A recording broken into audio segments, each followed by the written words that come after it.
Okay, welcome everyone. Joe Pavlik here on behalf of Muscleology TV, and today's topic is a very hot topic these days, which is youth fitness.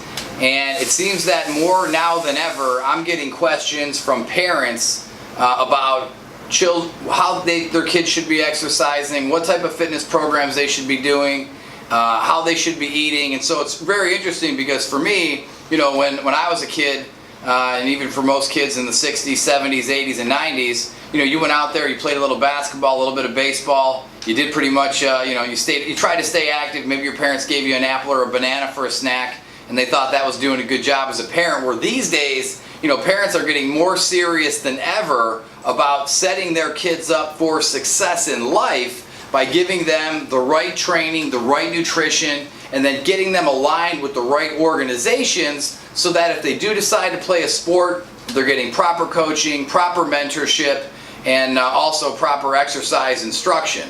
And so, for me, when I typically work with kids, and I have an organization right here in town in Fort Lauderdale called Life Sports Fitness. I serve as the Chief Health Officer for the company. It's a 501(c) nonprofit, and it's been nicknamed America's Heroic Nonprofit for all of the things that Life Sports Fitness has been doing to help to improve youth fitness, not just locally but throughout the country.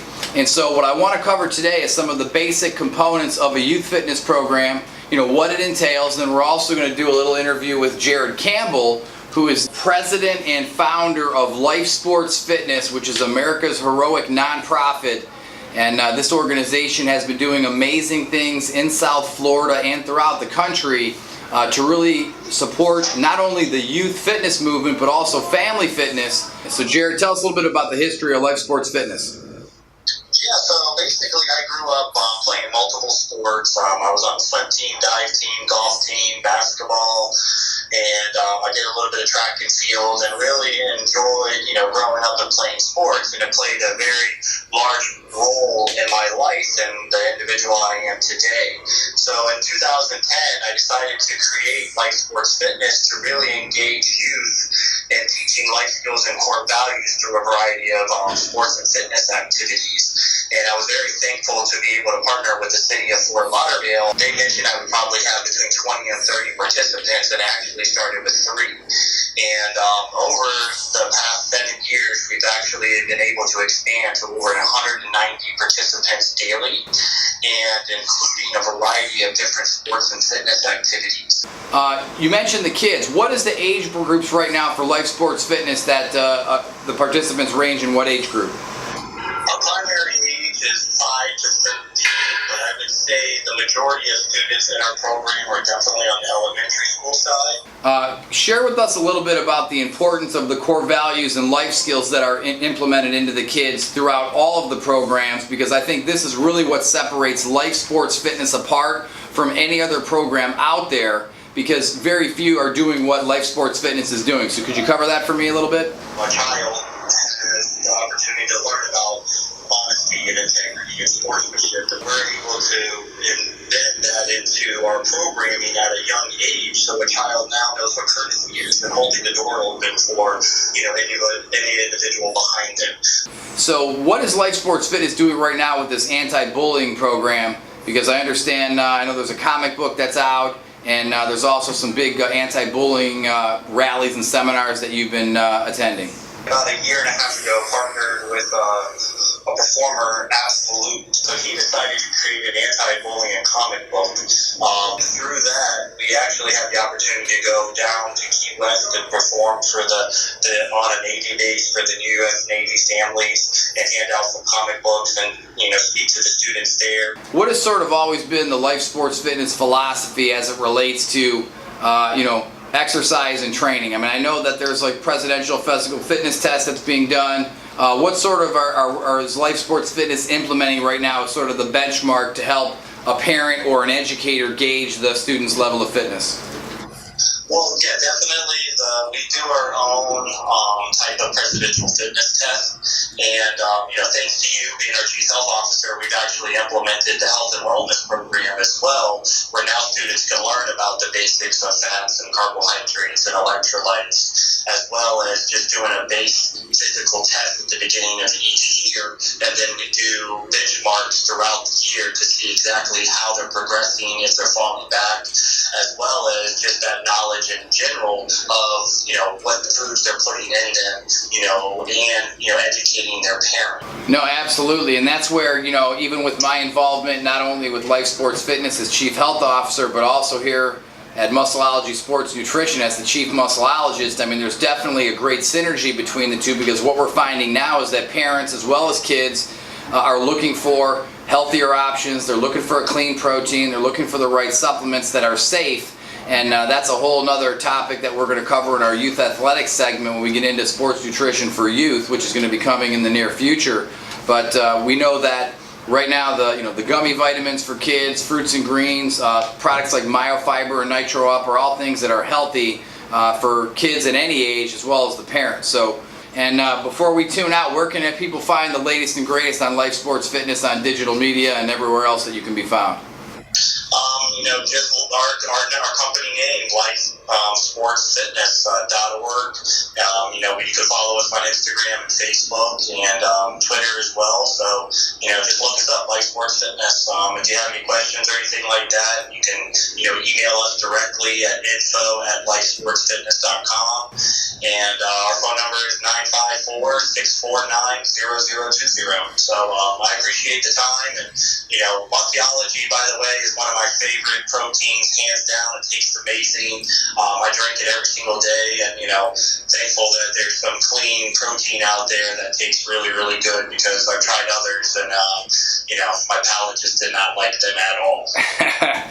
All right, man. Well, Jared, we greatly appreciate it, and thanks for the feedback on the Nitro Up protein. But most importantly, keep doing everything that you're doing to lead Life Sports Fitness to making the world a better place, and building healthier children and families throughout the communities worldwide.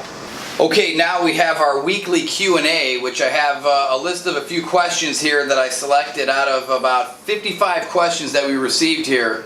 And I think these are the top 3 that I wanted to address, because it seems that most people were sending in things that were related to this. And the first question related to youth fitness is, at what age should my child start training? Well, I would probably say as soon as they can start walking, because you really need to have your kids active at a very young age, even if it's taking them for walks, taking them to the park, throwing a ball, and just getting them, learning their motor skills to be able to become, functioning children in various sports activities. So as far as training the kids, I think the best way is to take them for walks. You can't go wrong with walking. As soon as your kids can walk, 3, 4, 5 years old, take them for 1 mile walks, 2 mile walks, 3 mile walks. That's going to get them out there for 30 to 60 minutes. It's going to help with any type of attention deficit disorder. And guess what, mom and dad? It's actually going to help get you out the door, so you're not going to be, thinking you're going to occupy the kid by putting him on the iPad and thinking that's activity. No, we're talking physical activity, no digital devices. Take your kids out there and walk. And then when they become, old enough, you can get them involved in some more calisthenic type activities, which is something else that I also strongly recommend, because another one of the questions that came in is, what type of exercise should my kids be doing? And I typically do not recommend weight training for anyone under the age of 14. I think between those key developmental years of, say, 5 and 12, 5 and 14, you really need to be focusing on body weight exercises, push-ups, sit-ups, jumping jacks, calisthenics, jump rope. Anything that can be done with the body is great for kids that are developing at that age.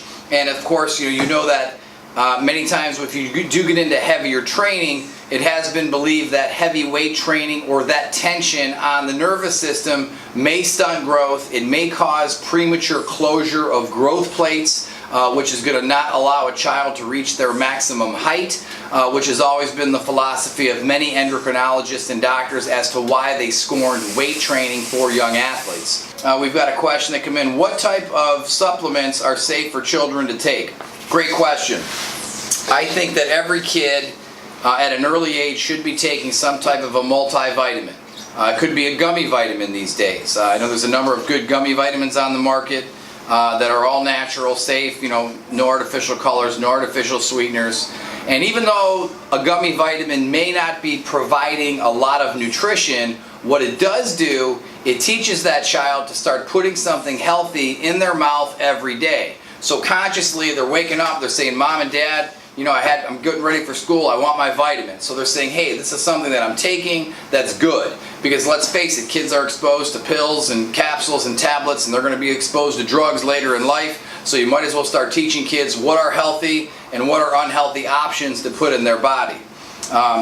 What supplements should be avoided by children? Obviously anything with caffeine should be avoided. I would never give kids caffeine. Try to keep them away from diet soft drinks, energy drinks, Monster, Rockstar, Red Bull. All of those things I would completely keep away from anyone under the age of 18 if you can. And then of course anything with synthetic agents that may disrupt their growth, and that would be any type of a supplement that would have any type of a testosterone elevating effect. Now, as far as the supplements that are safe, particularly in the Muscleology line, because we've got a number of parents that come to our office, come to the headquarters, and they order online products like Nitro Up, which is an all-natural stevia sweetened protein that they make for their kids with a smoothie in the morning. They have great responses from that. Kids love the taste. And as they said back in the 70s and 80s, if Mikey likes it, everybody will like it. So if our kids like it, we have a great tasting protein, because the adults, of course, love our Nitro Up protein. And then most kids are probably not getting enough fiber in their diet, so we have a product called MyoFiber that many of you know, which is an all-natural fiber supplement, so that would also be something safe for kids to take. And then as we get into youth athletics, we do have a number of products that for kids, say between the ages of 15 and 18, high school athletes, products like Category 5, which is a stimulant-free pre-training performance formula that many high school athletes take. The Nitro Up and the MyoFiber, of course, and then even for some of the younger athletes that are looking to put on good quality lean body mass between the ages of 15 and 18 that need a good high quality source of calories, we have the new Muscleology Weight Gainer, which has been very well received, and we have many young athletes having great success with Muscleology. So those are the supplement questions for the week. And anything it says, let's see, what type of exercise should be avoided for young athletes? I would say anything that's excessively heavy weight training, such as bench presses, squats, and deadlifts before high school. In middle school, you should be focusing on body weight exercises. In high school, if you're playing football or any type of a strength sport, then the coaches may get the kids involved in some powerlifting, but that's at the discretion of the coach, which we certainly respect. So that's it for now. For questions and answers, we'll look forward to answering more of your questions next week. Be sure to email anything into askpav@muscleology.com, and we'll be sure to maybe pick one of your questions for the show next week.